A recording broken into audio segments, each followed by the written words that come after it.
আমি ডক্টর নাইমা সাদিয়া শিশু বিশেষজ্ঞ হিসেবে কাজ করছি উত্তরা আধুনিক মেডিকেল কলেজ ও হাসপাতালে। আমরা সকলেই জানি ডেঙ্গু, ম্যালেরিয়া এবং চিকুনগুনিয়ার মতো ভয়াবহ সংক্রামক রোগের ঝুঁকির প্রধান বাহক হলো মশা। তাই আমরা সকলেই মশা থেকে নিজেকে সুরক্ষিত করতে অবলম্বন করি নানা রকম পন্থার। এর মধ্যে সবচেয়ে জনপ্রিয়, সর্বব্যবহৃত এবং বহুল প্রচলিত একটি পদ্ধতি হলো মশার কয়েল ব্যবহার। কিন্তু আমরা কি জানি এই মশার কয়েল থেকে কোনো স্বাস্থ্য ঝুঁকি হয় কিনা, এটির ব্যবহার সম্পূর্ণ নিরাপদ কিনা?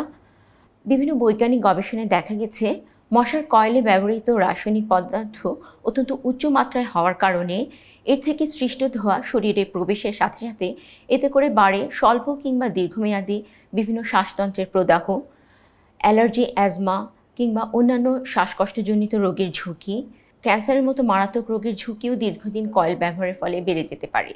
এছাড়াও কয়েলের মাধ্যমে সৃষ্ট ধোঁয়াতে ত্বকের বিভিন্ন প্রদাহের সম্ভাবনাও অনেকাংশে বেড়ে যায়।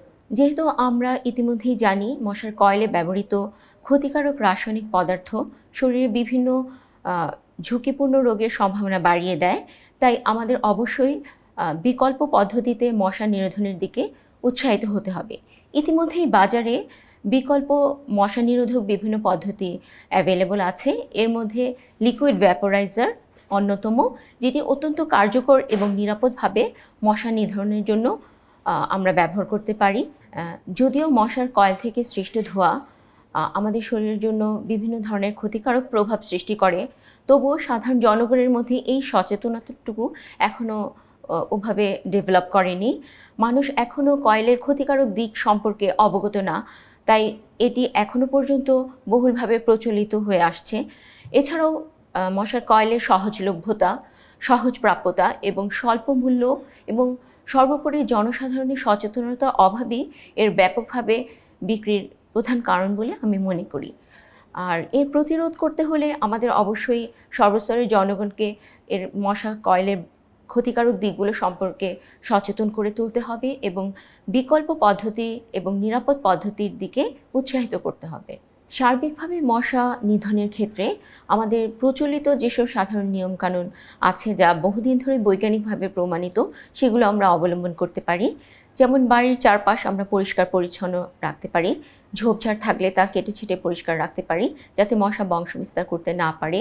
নিয়মিতভাবে বাড়ির চারপাশে মশা নিরোধক স্প্রে ব্যবহার করতে পারি।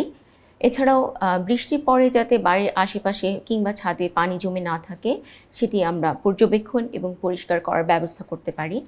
এছাড়াও মশা যাতে ঘরের ভেতরে প্রবেশ করতে না পারে এজন্য আমরা দরজা জানালায় মশার নেট ব্যবহার করতে পারি এবং দিনে ও রাতে ঘুমানোর সময় মশারি টানাতে পারি। এছাড়া বাড়ির ভেতরে মশা নিধনের জন্য আমরা ধোঁয়াবিহীন লিকুইড ভ্যাপোরাইজার ব্যবহার করতে পারি, যা অত্যন্ত কার্যকর এবং নিরাপদভাবে মশা নিধন করতে সক্ষম। সর্বোপরি মশা নিধনের জন্য আমাদের প্রত্যেকেরই নিজের অবস্থান থেকে সচেতন হতে হবে। আমাদের সচেতনতা এবং নিরাপদ এবং কার্যকর মশা নিধনের ব্যবস্থাই শুধুমাত্র পারে আমাদেরকে মশার হাত থেকে রক্ষা করতে।